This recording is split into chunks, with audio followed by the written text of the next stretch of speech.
Atzo bete zirenen urte ziaboga lehen aldiz argitaratu zenetik. Arraunari buruzko lehenengo aldizkari espezializatua Espainiar estatuan.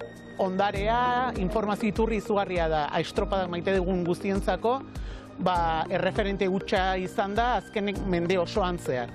Zer jasotzen zuen lehen aleark? Kontxako sailkapen guztiak, Donostiko patroia handienei, Luis Karregi, Kirikori, Sotero Txori, entrevista txiki batzuk, eta zer dan itsasoa, arraun mundua, arrantza mundu hori. Hasierako urteetan bi igande artean eta Euskal Jaien aitzakian kaleratzen zen.